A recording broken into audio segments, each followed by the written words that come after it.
What happens if you separate power from feelings is that you separate compassion from action and empathy from action. Hi, Vicki Robin here, host of What Could Possibly Go Right, a project of the Post-Carbon Institute. We interview cultural scouts, people who see far and serve the common good, and social artists, people who feel deeply and inspire us. Today's guest is Susan Griffin, and our conversation plumbed the inner dimensions of our multiple crises we are facing, in fact, that we are in the middle of. She has novel takes on this transition we are in, that we are becoming a web rather than hierarchies. Susan has written over 20 books, including nonfiction, poetry, and plays. Her work addresses many social and political issues: social justice, the oppression of women, ecology, war and peace, economic inequalities, and democracy. Often she approaches her subject at a slant, using and following the music of language, metaphor, stories, and incidents from her own life to reveal the underside of larger histories and realms. Her book, A Chorus of Stones, The Private Life of War, was a finalist for the Pulitzer Prize and a New York Times Notable Book of the Year when it was published. Women and Nature, considered a classic of environmental writing, is credited for inspiring the ecofeminist movement. The Book of Courtesans introduced a hidden chapter in women's history. Her new book is Out of Silence Sound, Out of Nothing Something, a Writer's Guide. And now here's this wonderful conversation with Susan Griffin. Hello, Vicki Robin here, host of What Could Possibly Go Right. My guest today is Susan Griffin, and welcome, Susan. And thank you for agreeing to share your wisdom with all of us. I am such a fan. In your body of work, you consistently weave personal stories of longing and loss with immense issues of war, assault on nature, racism, extraction, sexism, democracy, and more. So you do a weave, you plumb your own life courageously, as well as histories and biographies and psychology and scholarship, to show us the basic split that drives us to ruin the split between nature and human will, masculine and feminine, self and other, and body and soul. I love, it's like you paint with ideas and words and stories. You paint a picture, you don't just march along.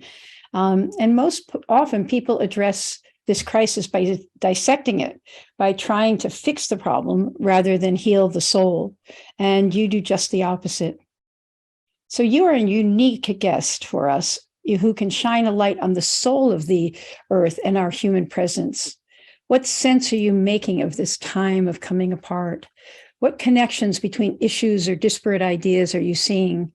What metaphors or stories are you drawing on now to understand and respond to these upheavals?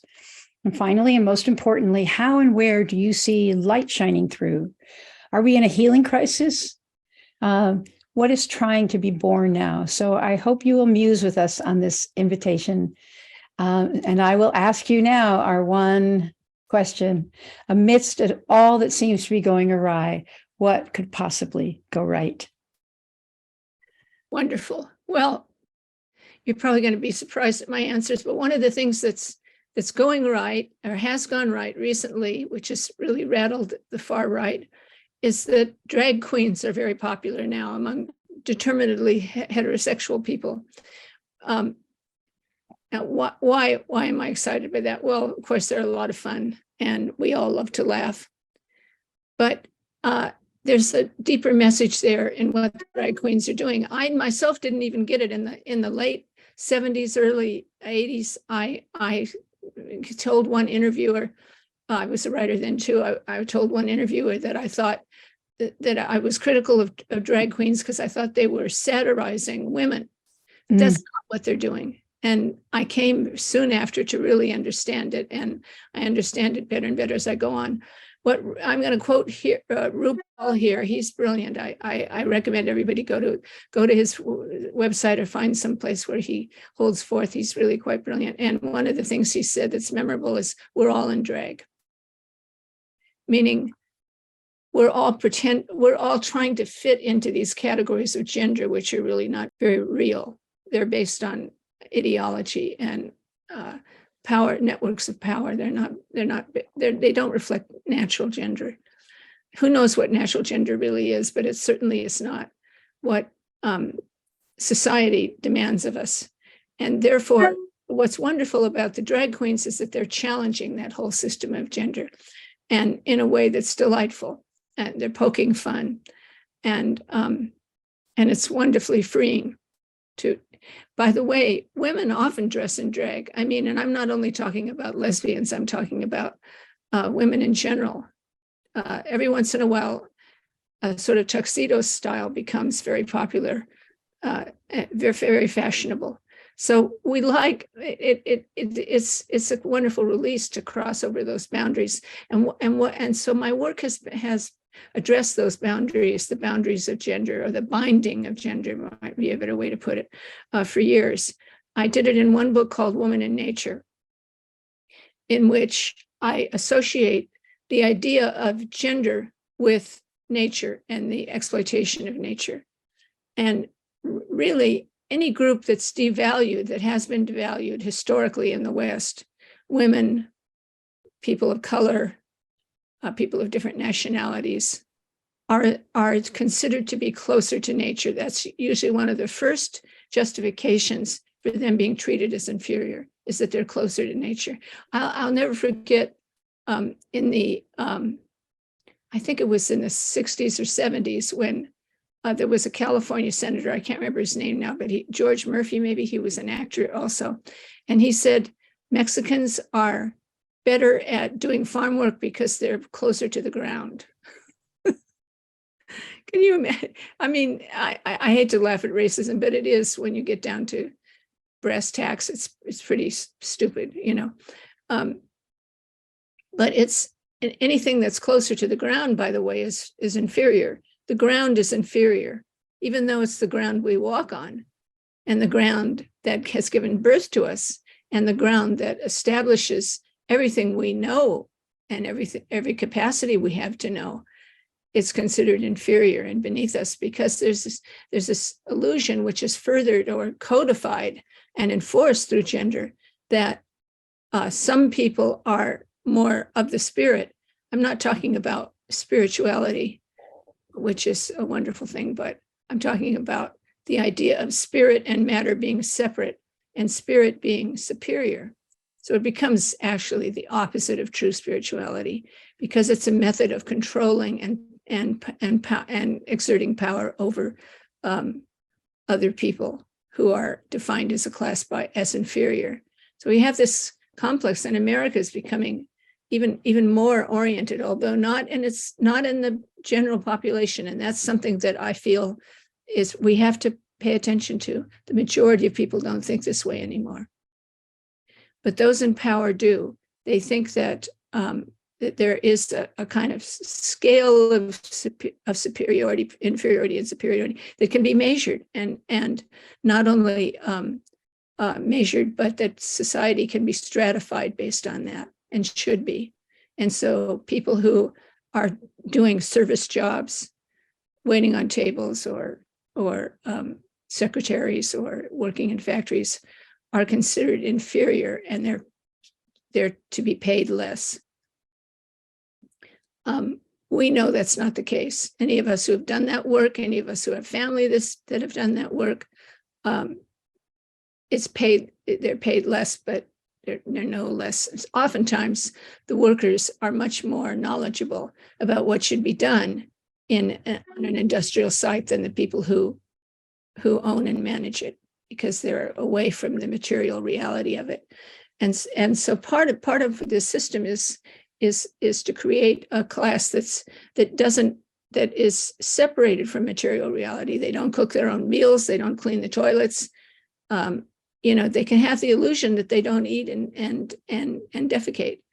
They sort of live in a cloud that and it's interesting that we talk about the cloud in cyberspace, but they live in a cloud that doesn't touch anything material, and matter is considered inferior. So that's the major theme of Woman in Nature, that woman is associated with matter, matter is inferior, and spirit is superior. Now, the great the great insight that Einstein had, and that several other physicists came to it about the same time in the 20th century, was that matter and spirit are not separate. Of course, the scientific terms for that would be matter and energy. The word for energy and light and spirit in Greek is all the same word. Mm. And the concept of spirit became the concept of energy. It evolved into the concept of energy in science. And when the atom was investigated, they realized at the heart of the atom is energy.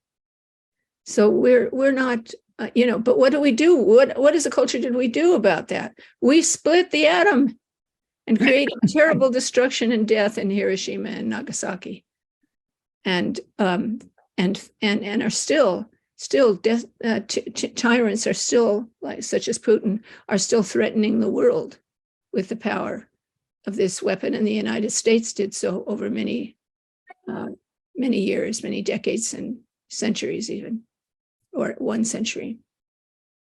So this, what we're doing when we split matter from energy is we're splitting ourselves. Mm-hmm. So one of the ways we've split ourselves is to create these concepts of gender that are completely false. Masculine having the power to do things, and feminine having emotions and feelings. And what happens if you separate power from feelings is that you separate compassion from action and empathy from action. Mm. And the basic material principle of connectedness, material and spiritual principle of connectedness, if I do anything to anything on this earth, it's going to come back to me because it affects the whole. And that understanding of how we're woven into and part of a whole.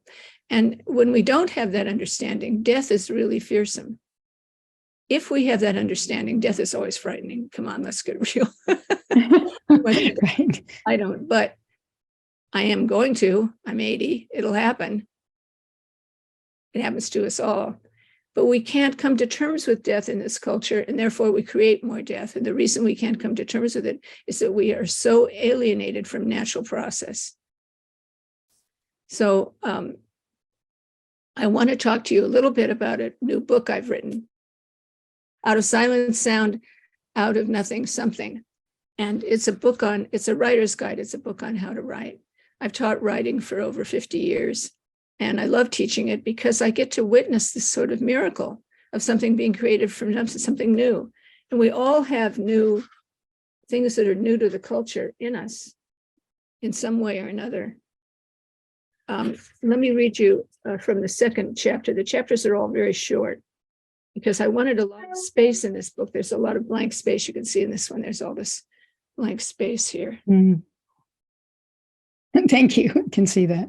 You want that blank space because that's what you need when to write. If you want to really mine your own depths, which are the same as the depths of the universe. Mm. There is an inexpressible magic by which something, the title of this chapter is Mystery. There is an inexpressible magic by which something comes from nothing, a miracle of creation that happens all over the world, not just once, but again and again. As frequently as this conjuring act occurs, it never seems commonplace. This is not a predictable process. To produce anything of value, you must travel over a narrow bridge between resolve and acceptance. Mm. Whether it's a few words, an image, a turn in the plot, the manner in which the narrator speaks, you cannot control exactly what will come to you. After all, if you knew exactly what was coming, it would not be new. But you can prepare the ground. And I talk about how to do that. Yeah. So that's why I find drag, the new appreciation of drag, very promising, a very good sign. Even though there are those attacking it, even the fact that some are attacking it shows how significant it is. That the fear of drag, which is also goes along with people who are against abortion, who are for private citizens being able to purchase weapons of war and and without being checked in their background, without, allowing weapons of war at all to be on our streets. It's this group, and they have a coherent philosophy, and that coherent philosophy, which seems to us to be utterly incoherent, but you can understand it as a defense against nature, against the material world, which is also the spiritual world. But they don't understand that. They're split. They are themselves severely divided. So it's really a kind of mental illness. And we see it as such, I think, more clearly now with the sort of madness surrounding Trump, how crazy it is. But it's the craziness of the West, and we've all suffered from it, and we all are still in some way or another suffering from it.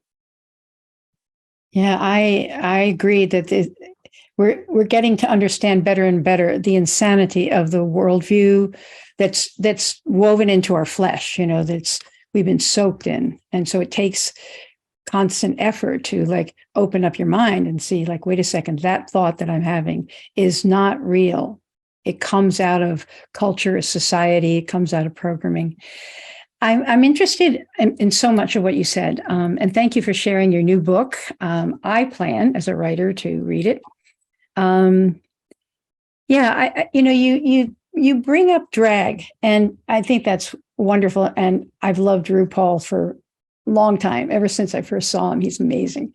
And where I think there's a lot of gender issues that are being raised right now, and that young people are doing it. They are insisting that I have a friend who says, I'm queer. It's just like, I'm what I am. I'm not a gender. And sometimes I like to wear frilly things, and sometimes I like to wear serious things.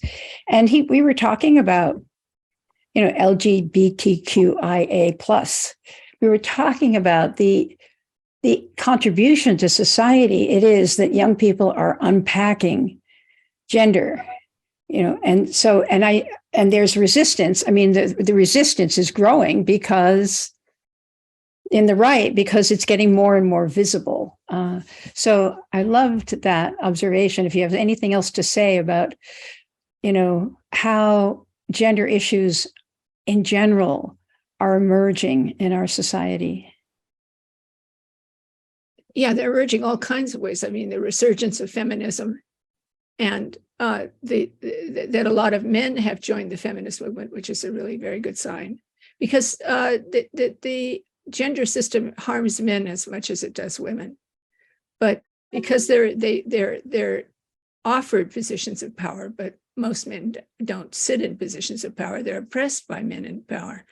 But with that offers, there's sort of like the offer that poor white people were given after Reconstruction in the South. There was a very powerful coalition between poor white farmers and sharecroppers and Black people, African American people who had been freed from bondage, and very consciously, the former slave owners, kept selling to the poor white farmers, you're part of the superior class. Your whiteness makes you superior. And they fell for it. But now I think that old bond is starting to reassert itself. It's being made again in the South. Yeah, that's wonderful. And you also said that, you indicated that in terms of drag, but also other things, that most people are not with that extreme right-wing program, and so is that your sense that, because you sit in Berkeley, which is, such a hub of conscious, politics and consciousness. But, what are you seeing about how these ideas are seeping in beyond the power holders being able to stop it? Well, I just remember, just not that many years ago. I mean, I'm 80 years old now, so, but maybe 10 years ago, I couldn't bear to listen to the news because there was hardly anybody who would tell the truth. And now MSNBC is on, 24 hours a day most days, and they're telling a lot of truth, so, and we have the internet, and the internet is problematic, but it also is bringing news that didn't reach people before to many people. So one of our problems that now is that there's no kind of Walter Cronkite. There's nobody that everybody trusts. But I think we can't have that until we are able to trust ourselves, our own perceptions. We're past having, a white-haired grandfather tell us what's true. We've come past that. And this is very rocky terrain that we're in now. It's in between. It's in between having a wise old authority tell us what's true and learning to discern the truth ourselves, do our own fact checking, believe our own eyes and ears. There's a passage in, what is it called? The Origins of Totalitarianism by Hannah Arendt. Mm-hmm. I've quoted from many times because it seemed to me to be so important. And she talks about, still seems to me that is very important.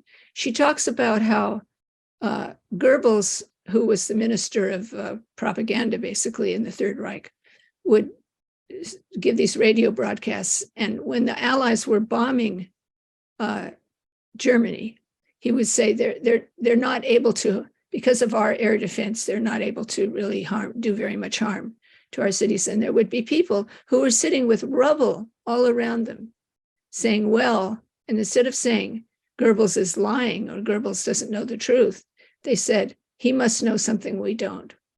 An authoritarian psychology, and I think that's what we are trying to get past. It's a hard birth. It's very hard to get past that because it's particularly in this world with so many unnatural dangers. Atomic nuclear weapons do not constitute a natural danger. Radioactivity, when it's in the ground, is not a danger to us. Hasn't been on a wide scale. But we produced weapons that made it very dangerous. So global warming is something that we have created. It has not happened naturally. So we've created these outsized dangers that feel overwhelming. So it's a very hard birth to get past authoritarianism when there's so many fearsome realities out there. But it's the only way that we're going to be able to get to be able to answer climate change with getting rid of fossil fuels.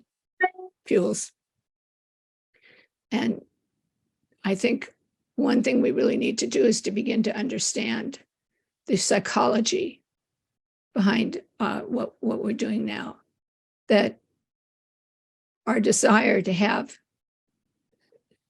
someone who knows all, who tells us what to do, is understandable. It's human, but it's at this point not very productive. It's gonna get us all killed, basically. So talk about that transition some. Talk about this birth. My friend Hazel Henderson passed away about a year ago, and did you hear that? Yeah, and she in her final conversation with me, she said, I'm going to use a bad word. She said, next 5 years are going to be a shit show. So, so just like strap in and have fun, basically. And so is this a birth? Is this, so are we in a birth canal? Are we being? We are. And of course we know that things can go wrong in the birth canal. The fetus can be suffocated, the mother can bleed to death, so we are in a very delicate period, and we have to be as conscious as we can and as aware of our inner life as we can. The more we learn about our own inner lives, our own fears, and with a kind of tolerance and empathy, the more we can understand what's going on in others, even those we disagree with, and can help the situation. I have to say, I get very angry at right-wing people, like, certain representatives, especially right now. Jim Jordan drives me crazy, and I'd love to just swear at him, but that's not productive. Right. He's used to that. He knows how to handle that. He's probably had that all his life. Somebody probably yelled at him when he was a kid, So how do we untangle ourselves from this terrible mental illness with which we've all been afflicted? That's the question. It's only one side of it. I'm not saying this is all that we do. It's not. But it's a side that can't be ignored. Do you see that, you've taught writing for 50 years. Do you see that shift happening in the, I assume the young people that you teach, that now young people are actually further along in that process of understanding the inner dimension of the outer problems? Oh, yes, I definitely see that. Yes. And I see it in the literature that's being produced. I'm just reading a book now called After Sappho. It's very, very daring in its form and marvelous. I read a book by called Memorial Drive. She's a wonderful writer, really wonderful. And she's also a poet, Natasha Trethewey. Just an astonishing account of the death of her mother. So there's really a lot of awareness that's coming out available to us now.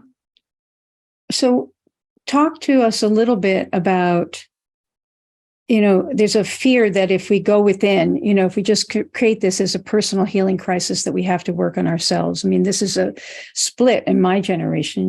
There was those who got political and those who went on the spirituality route.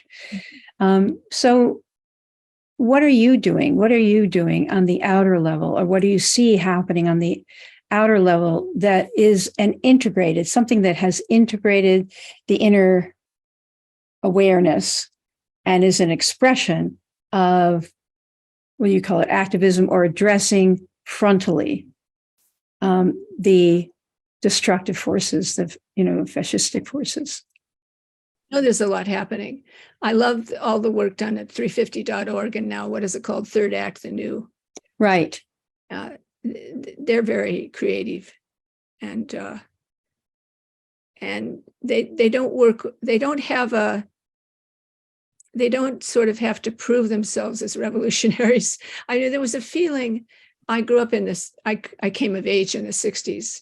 I was part of the what preceded the movement that preceded the free speech movement at UC Berkeley, and we were often very combative in our manner, even though we used peaceful methods of protest. And this, 350.org has a different feel to it. Right. Many do. Many do now. Inviting awareness. And one of the things that has been demonized by the right, but which is so unfair and distorting to demonize it, is Black Lives Matter. That is such a can you think of another name of a movement that is so moving? And Black Lives Matter, that a people, I mean, when I think about that a people have to say my life matters, proves everything. That you have to say in a slogan, my life matters, Black Lives Matter. There's that they don't have to argue that racism exists. The very fact that they feel compelled to say this and that they need to say this is a proof of how lethal racism is in our country. That's a beautiful, beautiful slogan. So there's, the young people are very creative right now in how they're protesting under conditions which are terrible. They're worse than we were facing. We were coming out of McCarthyism. McCarthyism was pretty bad, but this is really worse.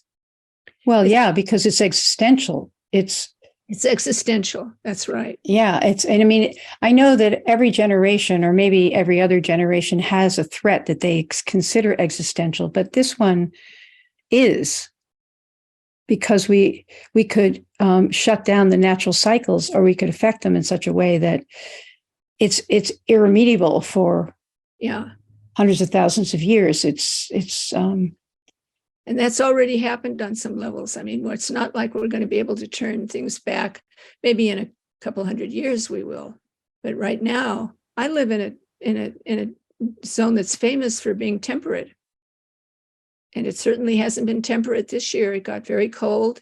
We had this rain that produced a lot of flooding, and these very strong winds that knocked trees down and power out. And and we were suffering from the least of it. It wasn't, we didn't have hurricanes and tornadoes. Right. In a way, what I'm hearing from you is that if we want to know where to apply ourselves to remedy, whatever remedy there might be, you just look at the right-wing talking points and you understand that that's an expression of the fear. It's sort of like, they're the indicator species of the kind of emergence that's happening now. Yes. Yeah. Was there more that you wanted to say about any topic? And if you say something that I'm interested in, I'll send us back into it. Right. I think we have to start taking our culture more seriously. And I'm not talking about or advocating in any way censorship here, but just appealing to those who are the creators of culture. They make a lot of money off superheroes, and some of them are fun and slightly satiric and making parodies, and some of them are quite serious. But what would, in addition to allowing AK-15 combat weapons into our cities and streets, we're also releasing this image of masculinity and then now also femininity. There's Superman and Superwoman as invulnerable, as violent. And, as long as your violence is in what's called the good, it's all right. You can just murder people with impunity. And so we're wondering about folks who, in a mental crisis, pick up a gun and go and shoot people. When we create these mythologies that are very powerful, and cinematic form is extremely powerful on the psyche, and bombard the majority of our young people with these images, and without other images that show how we're all connected, how nobody has that degree of power, because that's just how it works, how power comes from coalitions and webs and connections. I think we need to start to be more conscious about the culture we create. Even those who want to make a lot of money, you can find a way to make money off of connection, believe me. Yeah. Make a career out of connection. It's almost like what I hear you saying is that systems thinking or connectivity or understanding the interrelationship between things is the essential, step out of the old story, being able to see how things weave together. And I think I see that in your writing, that you weave personal stories and history, and you weave all these things together so that we can see that all is connected. Yes. And so resisting disconnection is disconnected. How do we, I guess we just are all going to be inventive about how we embody connection, and to do it in a way that's connected, that isn't othering. I have a great passion for, healing the divide in the community I live in. But I don't think it's totally from a connected consciousness. I'm trying to see how we can connect on a soul level or somehow with people who are frightened and are placing themselves as opposition to us. How do we get through what, if we write this literature about connectivity, these beautiful stories, and they never show up in the venues where people who are hostile to diversity show up. I mean, like, where does how does this bleed out? How does how do you do the weave in real time in this life right now?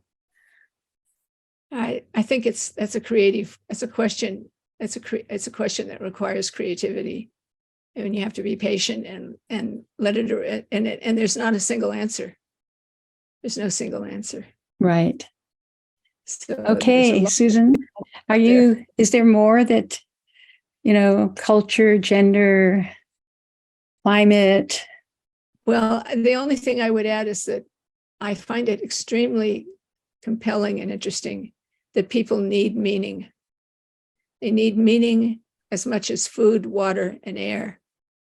And we address that with, instead of be the dietary equivalent of feeding sugar rather than looking for real nutrients.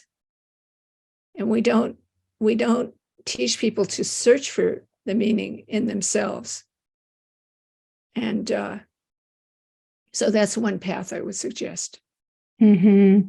And meaning often comes through stories, yes, that you read and that you tell.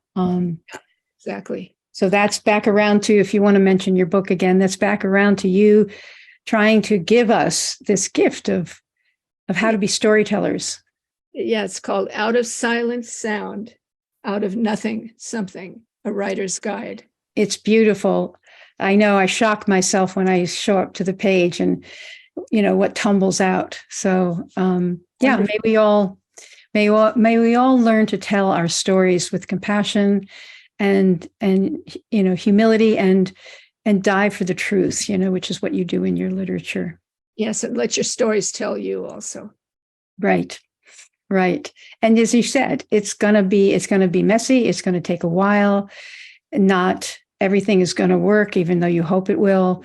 So that's the nature of the time that we're in. If you're in the birth canal, there's nothing predictable. You've left the predictable space. Yes, it's dark. You can't see ahead. Exactly. So we have to learn to tolerate the dark. Yes, we do. And there's also, though, this experience where I experienced it more than once. First with the McCarthy movement, and I know that people in my generation, everybody I knew was against McCarthyism, and suddenly McCarthyism started to disappear. But we didn't really know that was going to happen. It did, mm-hmm. And the same thing happened with the women's movement. Everybody was saying, oh, well, that was back in the 19th century with Susan Anthony, and women got the vote in 1920, and now women are fine. And then suddenly this awareness started, and then there was this huge wave that happened. It was called the second wave. And I think that's happening now with ecology, with the climate change movement, and the movement for democracy. Mm-hmm. And the wave hasn't crested yet. It's still no, but we can be part of it. Yes. Yeah, we can be part of it. Thank you so much, Susan, for taking this time with us and helping us to see the inner dimensions of the polycrisis. The inner dimension, what's really happening here. So I really appreciate it. It was lovely to talk with you. Hey, thanks for listening. Don't forget to subscribe and leave us a 5-star review so that this hopeful message can get out to more people. Check out Post Carbon Institute's Resilience website for show notes and for more guest information. Thanks also to Cher Miller, Amy Burringrud, and Clara Winter of Post Carbon Institute, plus production assistant Michelle Wigg from frugalityandfreedom.com.